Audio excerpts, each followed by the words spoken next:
Well, the early weather at 30 degrees that we were promised is now receding as the weather's getting distinctly gloomy and some rain spots are beginning to fall. Let's keep your fingers crossed that the road doesn't get too slippery, because Alex Zülle is not the world's greatest at staying upright when it's wet. Though, mind you, down at Sir Hertogenbosch in the prologue time trial stage, the Tour de France last year, when it was very wet, he managed to stay upright and take the prologue and the leader's jersey. Here he goes.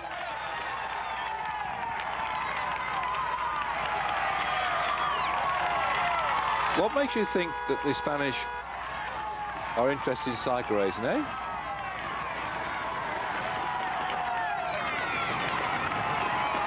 All these people on the side of the road pay nothing to watch this international gathering of racing cyclists from as far afield as Colombia. They've got Russians here, we've got them from Denmark, we've got, well, Great Britain, but Chris has gone home now. We've got riders from all over Europe, riders from outside Europe too, and here they are in a free show. It costs nothing to come here, it costs nothing to cheer. Watch it, Alex, watch it, watch it, watch it.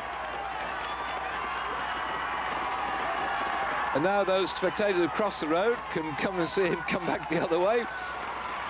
Typical time trial stuff, turn in the middle of the road, but normally those people who do it at the crack of dawn in Great Britain do it at their own risk, because of Julian Marshall standing there with a bit of paper and a pencil ticking off the numbers as you turn round there. Would FT Bidlake expect to see crowds like this on the side of the road? I say that because FT Bidlake was really the father of British time trialling, and if he's alive today, he may be looking from up there, he would think, hey, this is great.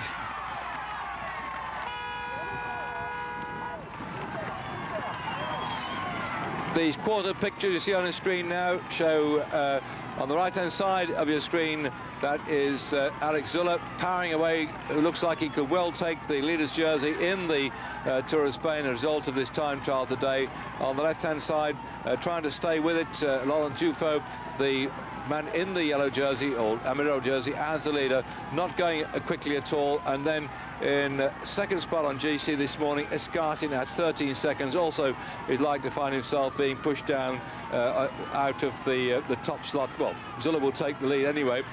I don't think Escartin will still be there, but in third spot. He might even drop a bit further down behind that one. We're waiting to see what the final roll call is of the time of Le Danois. He didn't do a very good time trial anyway, but there's slight shuffling of the pack. But undoubtedly at the moment, the way Zülle's going is going to put himself up there in the leader's jersey. I was mentioning that FT Bidlake, the doyen of time trial in Great Britain, would be fascinated by the way in which this time trial here is being received by the Spanish public. And Zülle, who's not the world's greatest at staying upright in the wet, he now will recognise the dangers of this, and so Escartin chucks away his crash out. You can see from his elbow he's already come down in this race so far. He has to ride his heart out. He started this morning in second spot, 13 seconds down on Dufaux. He wants to keep that second spot, but I think somehow Zülle could well go past him. Zülle was only 1 second behind Escartin, and Escartin at the first time check I've got on my screen was 10 seconds down, 18 seconds down on Zülle. He knows he's got a fight on his hands now. He wants to stay away from the other people, like Muller, for instance, was fifth this morning on general classification. Muller's been doing a great ride too, but what a disappointment for the camera rider. You can see the scars on his legs now, who's crashed under these damp conditions on this stage of the time trial on the Tour of Spain.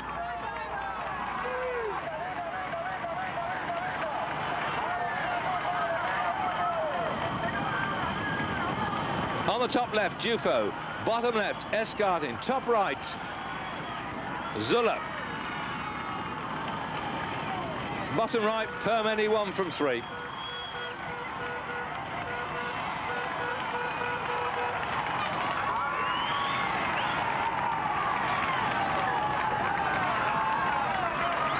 And in fact, Zülle now looks like he's about to catch the man in front of him. This must be Le Danois as he comes through now, started 2 minutes behind him, the man who won that superb stage up to the top of the climb at Sierra Nevada. He goes zoom straight past him. He catches his 2-minute man. Well, you time trials know the feeling when you catch your 1-minute man. Fancy catching a 2-minute man in a 35-kilometre race. Back into English language, 21.86 miles it is, and he's caught Le Danois. So Zülle's gone past Le Danois now.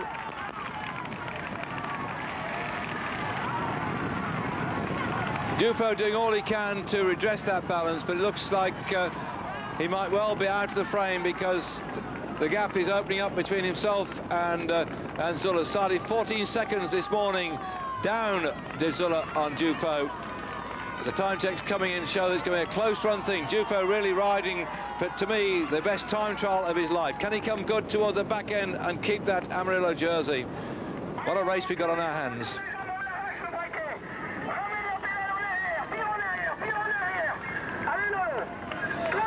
Using all the modern technology here, the overall leader starting today, stage 9 of the Tour of Spain in Cordova, the time trial stage over the 35 kilometers. Dufo then with his disc back wheel and his special spoke front wheel.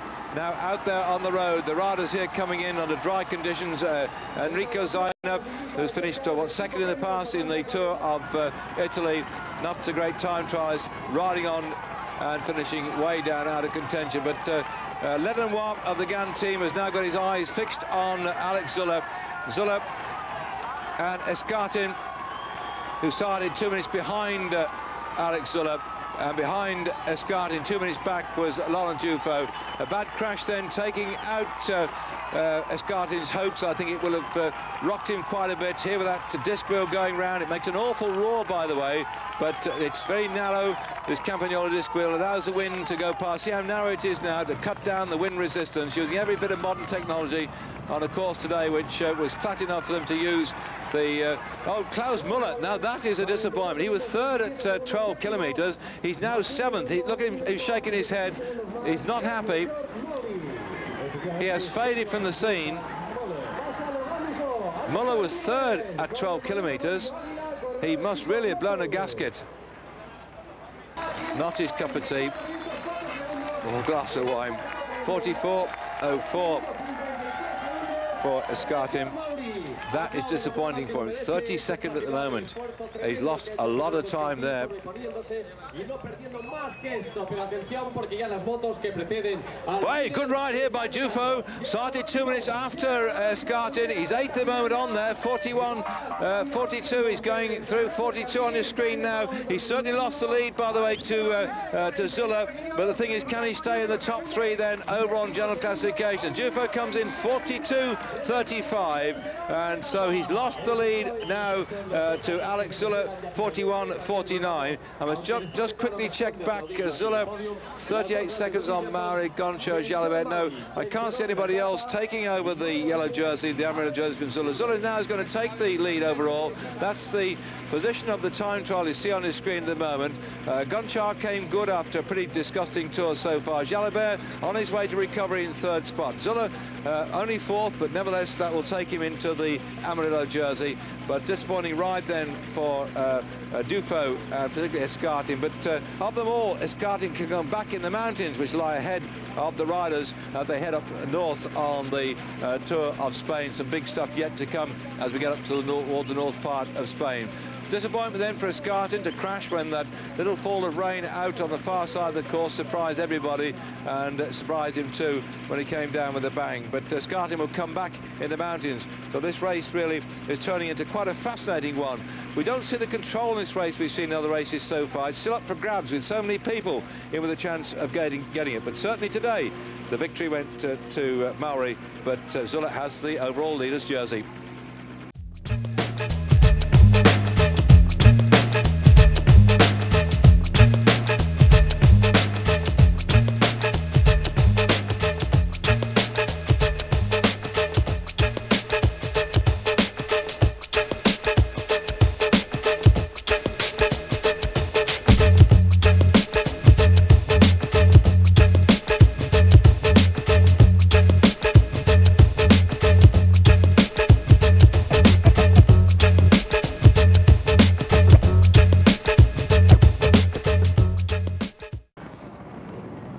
Piccoli on your screen right now, and on the far side the breakaway rider Vichario with him from the Estepona team. And what a tour they've had so far. they've had one stage victory, of course, already with Anguita, but it will be a turn up for the books if they can beat so many top stars here. And that's what I like when the underdogs come along and catch the big teams napping. It's quite standard practice that early on in a race that some of the smaller teams will send riders down the road and the big teams have to chase them, a bit like sort of the hare and the dogs at the dog track, but and usually they catch them, but of course they don't catch the hare at the dog track, do they, because it's mechanically operated. Then we've got Alex Zülle at the moment, one on his back from last year's victory in the Tour of Spain, wearing the yellow jersey as the overall race lead at the moment. Not concerned with today's stage because nowhere that his top contenders for the crown, Dufour and Escartin, can pull anything back today. As the Estepona team manager comes up yet again to give him a time check. Useful little climate in the mountains, but right now he's in with a chance of getting a stage victory here to add to his, I won't say illustrious successes because he hasn't got a lot. And so this is going to be the underdogs today in the Tour of Spain, just showing that it's worthwhile throwing down the gauntlet, having a go at the big boys, and they've ridden superbly well. They're going to come in here now way ahead of schedule. They've been averaging well over 25. But that's the usual thing, somebody's gone out in a bit of a crash there. There's got to be, what, about 27 miles an hour of average speed today. The main pack will be coming round that corner any moment now, but they come in towards the finish. Who's going to get the one? Piccoli got that one. Ricciardo just behind him. So that now with the big bunch coming through behind the sprint for second place. Look at the gap then, it's come very close indeed. The slightly uphill finish. Asics on the right-hand side. Left-hand side looks like Guidi.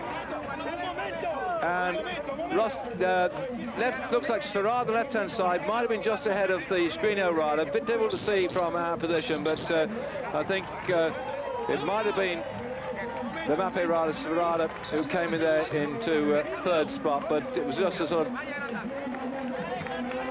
nothing last year, for the year before that, stage victories, or victories as such mainly in stages, and now along his patience has paid off. He's a character who always has a go, by the way. A number of times we see his name coming up, going for the King of the Mountains competition, going for the interim prizes. He's always prepared to have a go, this chap, and more often than not he gets sucked in and absorbed, but this time you can see the look on his face. I made it, for once I actually got there. God knows.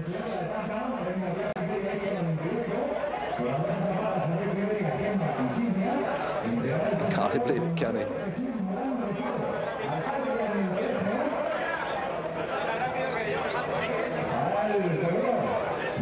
And behind them, Ricciardo, who'd done his work during the day, just couldn't hold it on that climb. So this fellow is always prepared to bounce around. I seem to remember him in the Tour of Italy grabbing the King of the Mountains prizes early on as well, because he's prepared to go right from the gun on the smaller climbs, pick up a few points along the way, but then get sucked in and blown out the back before long. But he's got his success today.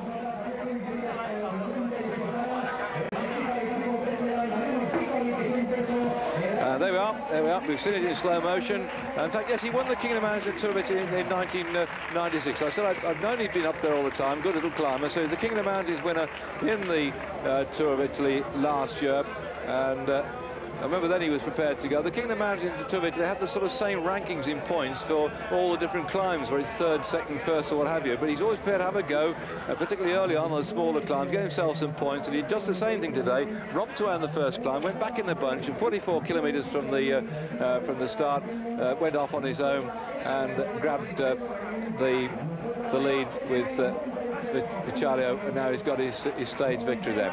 I like this sort of day when the underdogs come good. So I hope you join me tomorrow to see if the same thing happens again on Eurosport's covering of the Tour of Spain. From me, David Duffield, and the crew, it's time to say to all of you, hasta mañana.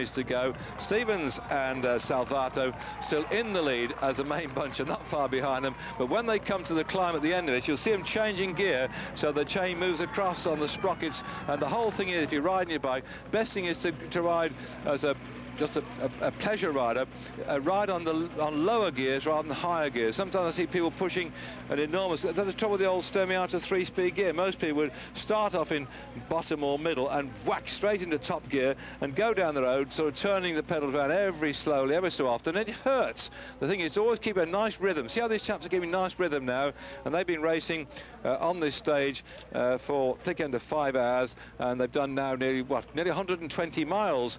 They've been riding their bike today, and always see, look how the legs are going nice and supple. You don't see them pushing an enormous gear around. You keep changing down to make sure that you've got the right gear for whatever lies ahead. So that's what it is. Julie Hard out in Ilkeston asking about gears. I hope I've done the best I can then. Yes, certainly I'll send you some more pictures of Stephen Roche for the collage of cyclists in your son's bedroom.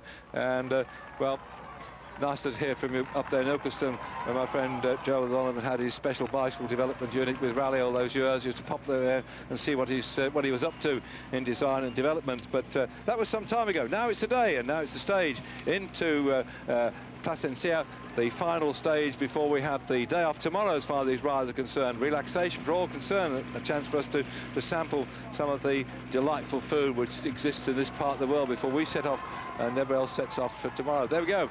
This climb is beginning to sap the strength of these legs. You can see it going up and up and up and up in towards the top of the climb at Plasencia. We hope we have a good look at the cathedral then as well, and the tremendous old houses round here. We're going through the new part of the town at the moment, but still on the front, Neil Stevens is trying hard to win this stage of the Tour of Spain. The main bunch chasing down Neil Stevens and Salvato on this 11th stage of the Tour of Spain into Plasencia. They've got this steep climb ahead of them. They've got about 2 kilometres to go at the moment. Stevens looking back over his shoulder, and the Once team begin to wind things up. None of the Festina squad will aid the chase because their man is down the road. Nobody from Refin will do the same thing.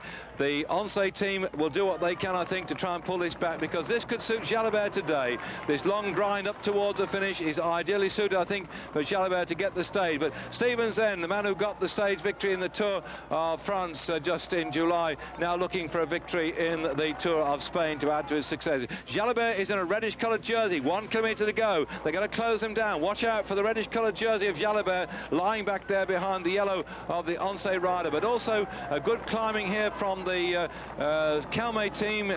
Don't think they can last it out to get the sprint at the end of it all. It must be one for Jalabert, who's lying 1, 2, 3, 4, 5 back from the front. Brochard is coming up too for Festina. He's had tummy trouble. Has he recovered? Hamburger, it looks like he's there for TVM2 as well. It's going to be not a sprint specialist like Vust or Sferrada to get this one. It's going to be somebody who can climb and sprint at the same time.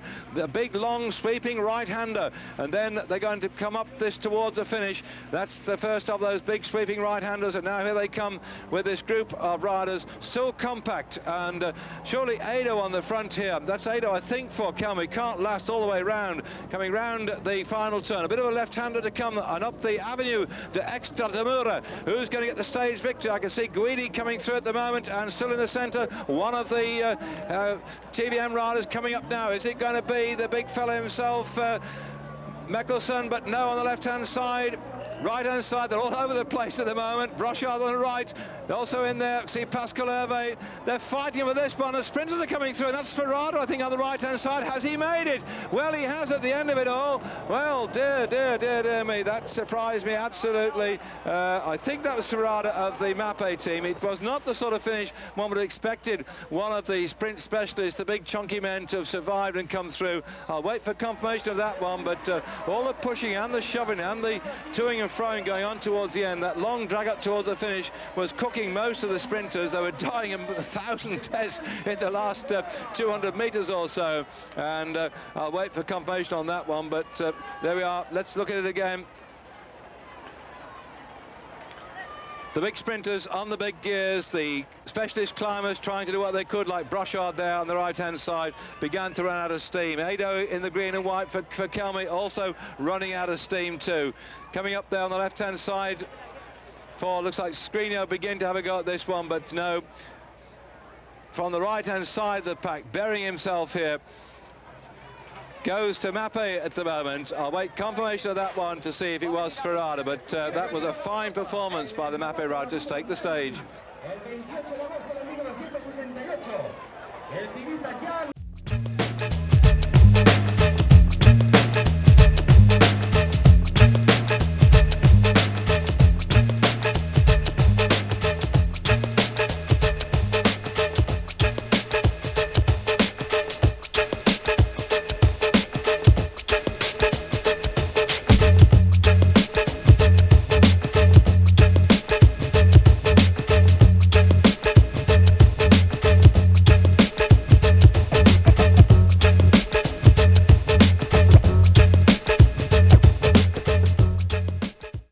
Batoroni about to be absorbed by the main group. We're inside the final 25 kilometres, of which the last 13 or so are uphill to the top of the Alto del Maradero, and there we will decide, I think, the situation regards the yellow jersey. Can Zülle hang on to it? The overall position as they come through at the moment onto this crucial stage after yesterday's rest day is that Alex Zülle has a lead of 32 seconds on Dufaux. The main pack all together, so the battle for that jersey will be fought out on your screens live on Eurosport today and tomorrow and the next day and the next day, because we've got 4 days with lots of big mountains and mountaintop finishes for them to fight for that Amador jersey. Can Zülle stand the impact of the Festina squad? All will be revealed as we go now out of the built-up area and into this very, very narrow road up toward the top of the climb. Zülle this morning, 32 seconds in the lead on the general classification ahead of Laurent Dufaux of Switzerland, the Festina, or Lotus Festina rider, there in the blue and white colours behind you. There's the Once rundown on the team that now are defending that yellow jersey. Zülle wears number 1 because last year he was the victor in the Tour of Spain. He's also getting help for the man back there in that pinky coloured jersey, because that is Jalabert, winner of the LB4 1995 of the Tour of Spain. And Jalabert has taken a bit of a pasting. We saw him on the second day in the mountains really be blasted out of the pack, and Jalabert now is back in 14th spot overall in general classification at 6 minutes and 57 seconds, so he has to help his teammate out there in defending that yellow jersey. Escartin of the Kelme team, the green and white stripy coloured jersey you'll see later on, is a 3rd overall at 2 minutes and 14 seconds. There, Jackie Durand easing himself out the saddle, looking back over his shoulder. Won't be liking what we're getting into now, because we're coming up towards the mountain climb. Does not suit people like Jackie at all. It's the day of the mountain goats, and Escartin, lying 3rd at 2 minutes and 14 seconds, can climb with the best of them. Unfortunately, in the time trial at Cordoba, he crashed and lost at least a minute. Otherwise, he would have been a big threat for Alex Zülle's jersey. Well, Benesto putting the pressure on already. And this attack at the moment coming, and looks like Jimenez is going off the front. He has to do something as far as Benesto are concerned. They're not very well placed on the overall classification. In fact, no, so I might think it's Alonso. Jimenez is the man who can best do something about this, because Benesto are going to come out this race with absolutely nothing to show for their part. They've lost Alano, who, like Chris Boorman, were absolutely fatigued by the heats and by the race early on, and so as they're now way out of contention for the GC, they've got to start and try and do something on one of these 2 climbs. There at the back then, putting his hand out for his pocket, that was Jan Sverada, already being shelled out the back, the man who won the stage into Plasencia the other day. So Jan Sverada, already the sprint specialist, won the stage the day before yesterday, is struggling. Typical tactics in the mountains. Alonso on the front for the Banesto team searching for a bit of glory as far as they're concerned. I suppose they can only look back now in recent weeks and say, apart from Milano's fine performance in the Grand Prix Eddie Merckx, perhaps their best placed rider, their most successful man in recent weeks has been Britain's Jeremy Hunt, riding in the Tour de l'Avenir with these stage victories there. He's second and third and fourth place as well, just showing us that in the future we've got some talent to look forward to as we now have 20 kilometres to go. And thank you for the facts I've had from Alan Bate, who wants to put together a professional team to be sponsored by somebody to take Britain into the top echelons in European cycling. Yes, I agree entirely, Alan Bates from the Liverpool Cycle Centre, with exactly what you're trying to do. I know you've been trying to contact a lot of top companies to provide the money, to provide the opportunity for British riders to race together in Europe. But the big trouble is, you see, that you have to look European. You have to find a sponsor who has a European budget. And whilst we're watching the early start of this career, let me tell you about the problems I had when I was with TI Rally. The rally company, we were setting up operations all over Europe, but to get the money to run the TI Rally team, one of the most successful pro teams in recent years, I'll shell off the back, watch him going here, left, right and centre. I'll pick him up for you one by one. Gonchar, the time trialist who've just gone out here while I lecture to you.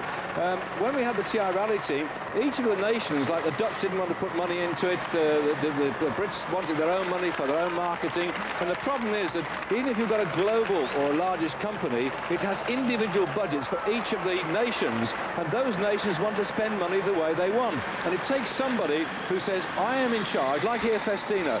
Rodriguez, the man who runs the Lotus Festina watch company, sells his watches across Europe. He recognises the importance of television to promote his product across Europe, and he says, right, I'm a European company, I'll spend money on a European sport, cycle racing, and I am the boss and I will spend it. Now, the individual companies out there respect that. They may have their own little advertising budget for local publicity as such, but they respect his desire to do it, and he spends the money. But you don't always find that with central operations. They more or less allow the money to be spent at the local level by the various sub-companies, and you have to find a company that has a universal budget. Even Coca-Cola, for instance, the big worldwide operation, when you see the advertising on the Tour de France, it doesn't come out of Coca-Cola America. Coca-Cola France pays it. I'm sure that Coca-Cola America will provide some money towards it, but generally speaking, you have to find a company with a European attitude, a European budget that can transcend the local nation's desires. And with all due respect to the Brits, I banged on many doors, Alan Bader. I don't know if you listened to me out there in Liverpool at the Liverpool Cycle Centre, but when I was with TI Rally, we went round all the top people looking for co-sponsors. We banged on many doors, and because they had English budgets, British budgets, even the big companies just didn't want to know. You have to find somebody who has an interest outside Great Britain. I mean, ONCE here with this, what you see on the screen now, they're quite prepared to put the money in because they're a Spanish company. It's an institute for the blind. It's a lottery in Spain, but also Spanish television covers so much cycling that they're prepared to have their team race all over Europe. Now, in England, except for Eurosport, what other do you get on the Tour de France on Channel 4, whose work I respect as well? But the big money spenders don't see cycling in Great Britain as being something to help them sell product in Great Britain. Now, ONCE here, that the Spanish know, because there's so many people in Spain watch television, they're quite happy to sponsor a team which races outside Spain because there's so much television coverage in Spain. Virtually every day, all the week, there's something going on telly about cycle racing, and that's why they sponsor the team. So without telly in Great Britain, you won't get a British sponsor. You have to say somebody, I've got a universal product, I've got a European product, and I want to sell it. But there, of course, those European products are often not based in Great Britain. Now, you watch here, Mappe going through. Somebody's punctured. Was that Jalabert? No. I'm sorry I'm lecturing whilst this is going on, but I thought you might like to know it's not that easy. Casino on the frontier, big supermarket group in France. They're prepared to put up the money because the coverage they get on France television.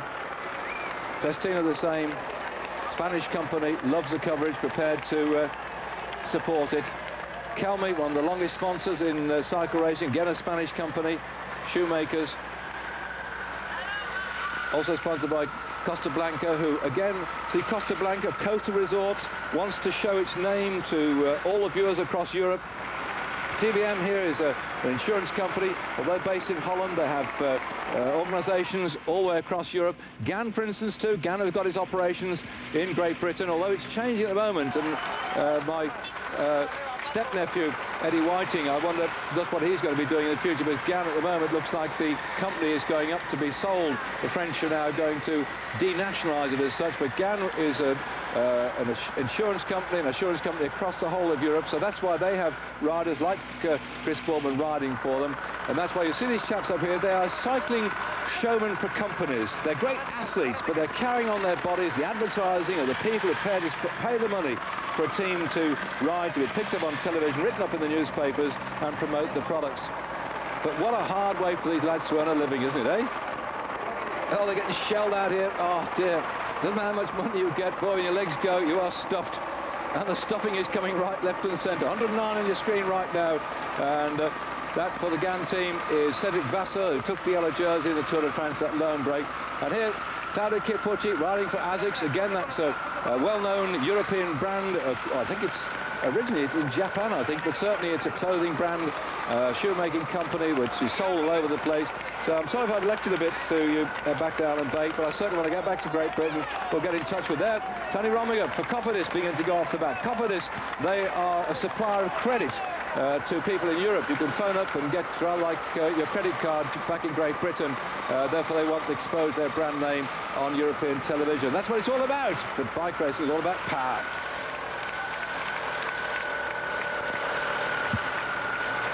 And these riders are just showing how much it is to hurt on the climbs.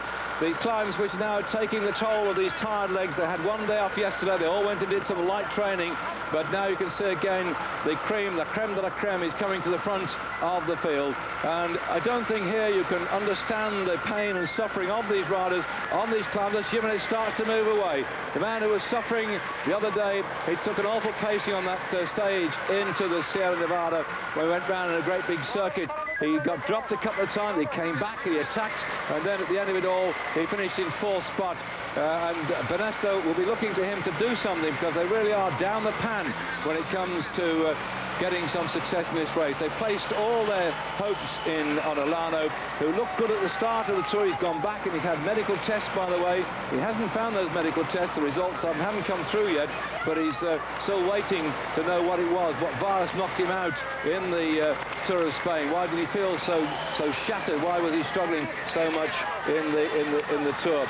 So at the moment then, their hopes rest as we come through the 16.9 kilometre point, with Sir Phillips and his television set in full flight on performances like the man on your screen at the moment, Jimenez.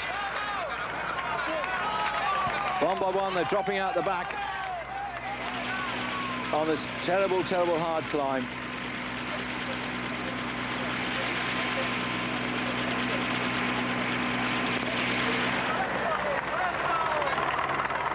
Jalabert, oh, he looks like he's having trouble holding the pace now as well. Just following on behind Claudio Chiappucci. So they've lost quite a bit of time. Claudio Chiappucci desperately searching for form, desperately searching for a sponsor for next year. He has to show well in this race, but Jimenez now beginning to go very well indeed. He's been through an almighty lot of bad patches, and he's prepared now to try and do something about it. He's lying 48th overall general classification, 21 minutes and 20 seconds down. Who would have thought that of a man who finished 8th in the Tour de France this year? But that just shows you the way in which these riders, their long season, the pressure they're under, and now exposed. Zülle on his own, in yellow, nobody with him, but look, hovering behind him in the blue and the white are the Festina, Lotus Festina team. This race is suddenly developing on this day into a right sort of rip-roaring race to see if that yellow jersey can be totally threatened. Bruchard at the moment coming up here, not had a good tour so far. He's had some sickness, he's had some stomach trouble. Just behind him, Zaina of the ASICS team is also struggling to hold the pace at the moment on this tremendous climb. We're now looking at the Kelme rider on your screen coming up then, and they've got in Dominguez, John Carlos Dominguez, who must really be searching to do something to help Escartin, who lying this morning in third spot, 2 minutes and 14 seconds down on general classification. Zülle's still there. But look at the Kelme riders, they're there as well. And down the road we can still see them going away one by one. Zülle is exposed. He's under threat right now in that group. Still see Zaino. Oh, it wasn't Zaino got blasted. Number 29, still Zaino. Palazin, the champion of Italy, on the left-hand side. So Zaino, my mistake, is still there. Also looking good at the moment is Jimenez, ploughing away here to try and get the stage victory. Graham Watson takes his happy snap. I'll have 2 entrants, please. Oh, dear.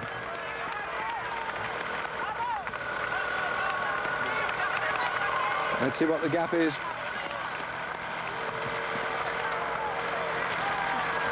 Well, we rather thought today that we might have an explosion on the first of 4 days in the mountains, and who could have predicted this one then, as Jimenez goes through.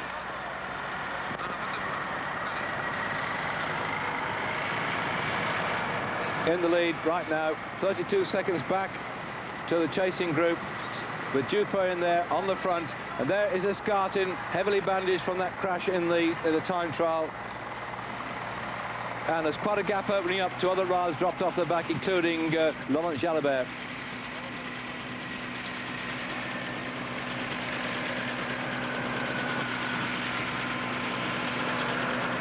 That's a chasing group of riders. It really has. There's Jimenez on the left-hand side of your screen, leading on the charge to the top of this first category climb. We came over the second category climb, breakaway group of 5 riders, just 1:21 up, was soon absorbed on the flatlands below, and then the proverbial has hit the fan now as we're starting to go up toward the top of this climb. See the narrow road here. Once we've got the top, everybody comes down the same road. It goes nowhere, this road, except up to the top of today's finish at the Alto del Maradero.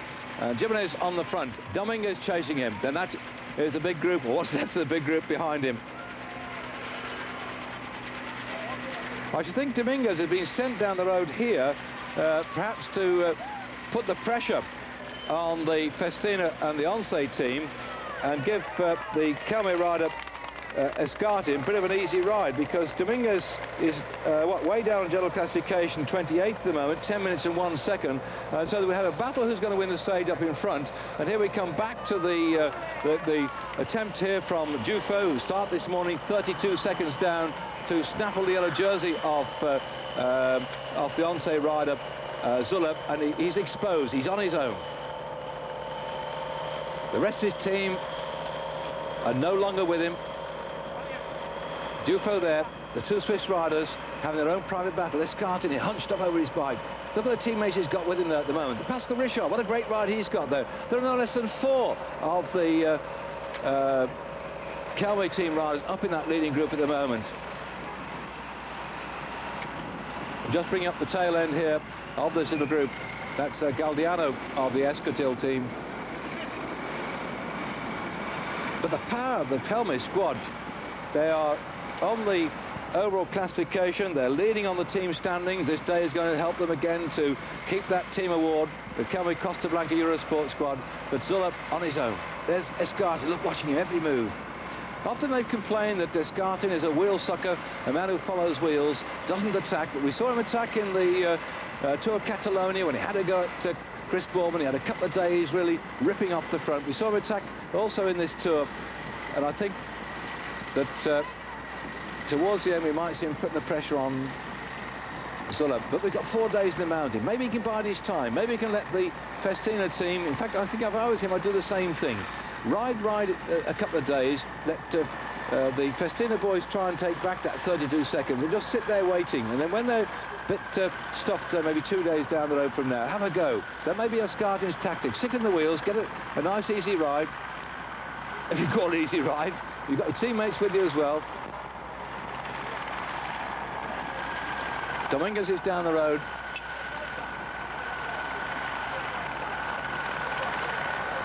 Zainab in that little group still this morning on general classification, lying in 8th spot.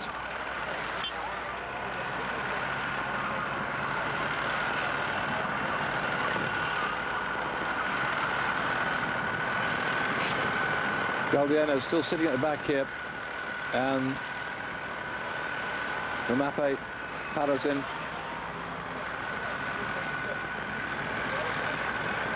Not doing anything about it at all, just sitting, waiting for it to erupt. It's one of these long, gradual climbs, by the way. It reminds me a bit of Wales, some of this, but it flattens a bit after the 18-kilometre point, and then we go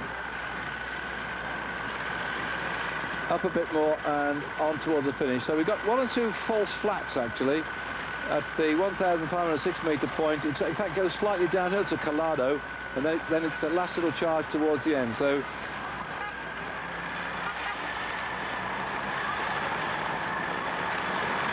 this could suit Zulup, a nice, long, constant climb on his lovely titanium bicycle. There, it's starting just behind him. But look at the number of Kelme riders. They've got 4 men in this, 3 here and 1 down the road.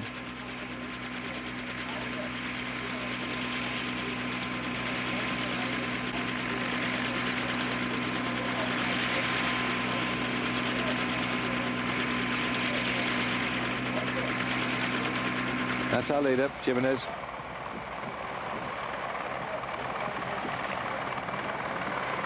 Desperately needs a stage victory here. Banesto need to take something back out of this race. I mean, over the years in their home race, because their big bank in Spain, it wasn't until it had financial problems, the biggest bank in Spain, I think, and then it's also well known across Europe as well. They kept on sponsoring their cycle racing team. They could see the value of that because the problems they had financially a few years ago were nothing compared with sponsoring a cycle racing team. They kept it going to keep the name in the public eye. Of course, they had Indurain under contract, and he was bringing lots of publicity, but since he's gone, they've drafted Olano, who has an erratic season. He comes good occasionally, but doesn't seem to have the consistency which you need, particularly in some of the big tours.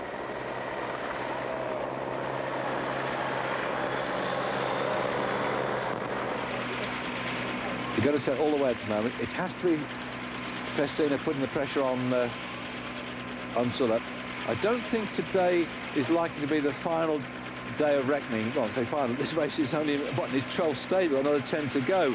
But looking at the profiles of climbs yet to come after stage 12, stage 13 tomorrow might be unlucky for some, because again we go up to finish at the top of a big mountain, the Station d'Esquid de Branilin, and that's going to be 1,460 metres above sea level. They've tackled that after being over a first category climb no more than about 40 kilometres away. So tomorrow's going to be a big showdown. The next day, stage 14, finishes up the Alto de Naranco, and then the big one really, stage 15, Lagos de Cavadonga, which they talk about the Spanish Alpe d'Huez. So what you're seeing now on your screen is a wearing down process for the next 4 days, or this and 3 more to come.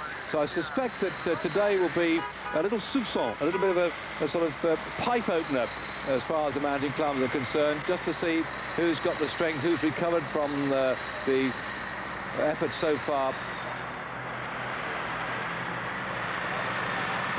So still sort of sitting there looking very comfortably.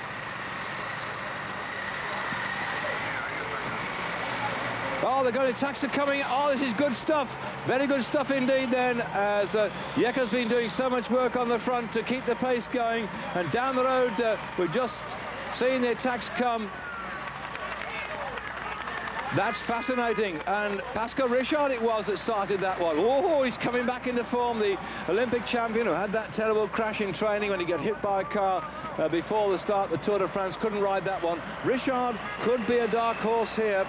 This is not his most famous sort of thing to be. He's not the world's greatest mountain climber. He's 7 minutes and 7 seconds down overall. He could do with a stage victory, and I say these 4 days are going to be absolutely critical and vital in the Tour, because there's so much that can be done in these 4 days. And you're watching live on Eurosport these great riders battling it out for victory today. Jimenez, who set the fastest pace up this climb then to the stage finish at the top of the climb, 1,750 metres above sea level, the Alto del Maradero. And this is what's left of the main group. Galdeano on the right-hand side of your screen. Just up in front of him is Zaina.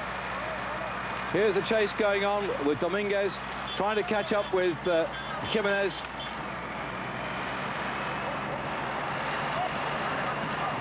And this is the man in the lead, almost on home territory. Some of these Spaniards, they love these little narrow roads through the little villages and then up into the mountains. This is their territory where they ride. This is where they can train. This is where they come from.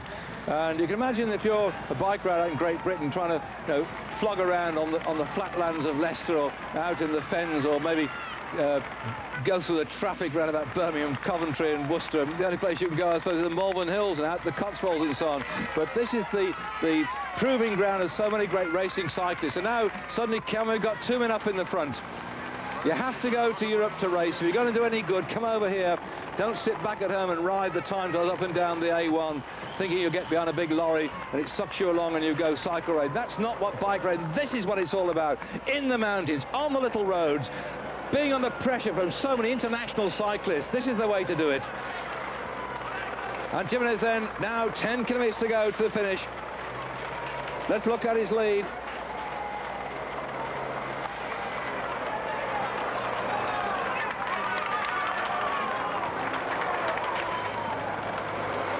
The two Kelme riders on the right-hand side, Domingos, who started it all, coming up toward that 10k to go. The main pack still, or what's left of the main pack, but certainly the yellow jersey group, let's call it that, on the left-hand side of your screen. Top shot of Zula's group on the right-hand side of your screen.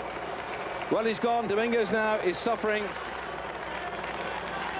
So Domingos now has lost out and went through there 33 seconds back.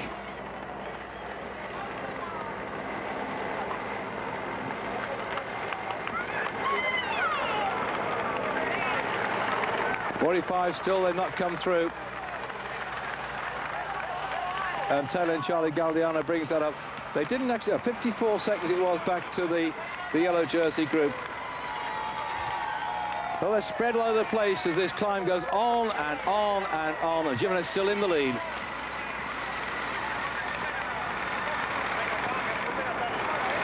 Interesting to see in that group, by the way, fighting about this climb, is the rider who wears the white jersey as the overall leader on the general classification of the climbers. That's Estepona's Clavero, Cerezo, who still seems to be in this little group at the moment. In fact, no, it is Clavero that's made it, not Cerezo, his teammate. It is Clavero that's made his way through into this little group, 81 just up there, just ahead of Farazin, and pulling off the front. Jekka's done his job there. He's absolutely blown a gasket now, and Jekka, who's ploughed away at the front to help Pajufo, has done all the work he could to keep his Swiss teammate in contention. We had an interesting situation there. Jufo is from Switzerland, Zula is from Switzerland, and on the front Jekka was leading the pace from Switzerland also. But watch now for number 111 here, Escartin. He has to do an attack here, I think, at some point. And in fact, yes, it is Clavero of Estepona, not his teammate who wears the white jersey. This thing zigzags all the way up, short straights, little turns, little roads, all the way up. And now inside those final 10 kilometres, Jimenez is looking for a stage victory. Banesto must get something out of this race. So Domingos being hauled back again. I thought actually when they launched the Kelme riders down the road that they were doing it for Jimenez here in the green to go up to them one by one. I can't understand quite why they attacked, but Domingos went away, leaving their team captain here a bit exposed, because none of them were great threats over on general classification. I'd have thought they'd have stayed here with Jimenez because maybe he had a puncture or a problem, or for psychological reason they could have ridden with him. Instead, two of them went down the road. I know he's still got one teammate with him, he looks back now at the moment, but in reality, the other riders that went down the road were no threat over on general classification. Unless Jimenez is prepared, Escartin in the green pants here is expected to attack now, go up to his teammate, and his teammate turn up to the other one and so on. There's no sense in doing what they did. I couldn't understand the tactics at all. They could have stayed with him and then gone off together, one by one sheltering, but the tactics are very, very strange indeed. And I wonder what their team manager, Pino, would have to say at the end of this little one, because that was a most strange situation with four of the Kelme riders in that leading group to play it off one at a time. So Alvaro Pino, the team manager of the Kelme team, who won this Tour of Spain back in 1986, I'm sure he must question the tactics then, unless something's going to happen now that I know not of. On that side of the screen, Zula in the yellow. Just by him in the blue and the white is Jufo. The one in the white jersey just behind him from the Estepona squad is Clavero. Going off the front now, Pascal Richard, the Olympic champion, finding form at the right time. See at the top of your screens, that's where they've got to go, and they've got to go even further than that too. And Tonkov has gone with him. Well, Tonkov has had some very patchy days so far, but since his wife gave birth to a child, I don't know whether it's man, woman or child yesterday, but certainly Tonkov is now a dad.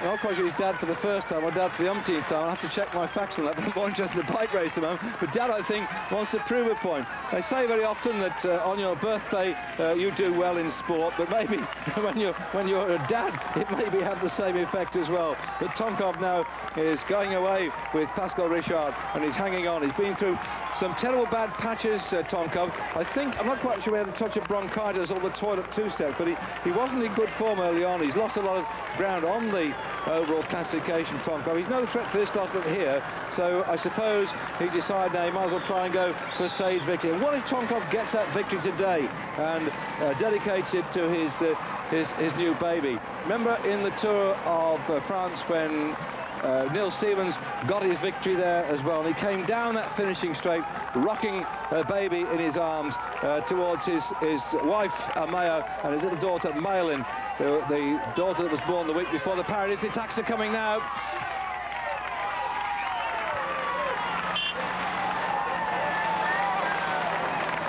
And Dufaux is putting the pressure on Zulup, and Escartin is responding.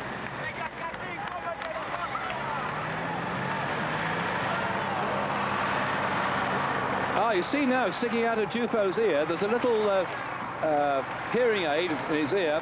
No, he's not going deaf. That's a way in which he's listening back to his team manager's instructions. So they'll be coming up thick and fast. Escartin support on the side of the road, complete with banners. You get them all over the world, don't you? Escartin's going. I thought about time he attacked, but I'm surprised that he's left it at this particular point, because really he had got his teammates in strength at one point, and I thought that was a time to use them as a stepping stone. But you see, they responded, and Zulup has now started to put the pressure on, saying, hey, I'm still the boss, I'm still in yellow. If you think you can get it off me, then you've got to race me for it. So now we've got the first, second and third overall on general classification, looking to pull back Tonkov and Pascal Richard. The man who was second in the Tour of Italy this year in the bluish coloured jersey, lying in second spot there. First in Tour of Italy last year, winner of the Tour of Switzerland. In fact, Tonkov there, the top of your screen in the Mapei colours, pinched the Tour of Switzerland off for Zulup a couple of years ago, so maybe the score to settle here. And Zulup in the yellow is showing his strength. What a threesome. First, second and third overall on general classification. And again he goes again. Good move, you see, because when Dufaux was in the centre and Zulup was on the left-hand side, he attacked, you see, which meant Zulup, who's the leader, has had to now come and take the chase up, and Dufaux will just ride with Zulup. There's no reason for Dufaux to chase down Escartin. It's Zulup's job to pull him back, and Escartin did the right thing. He went the right-hand side away so that Dufaux was between him and Zulup. They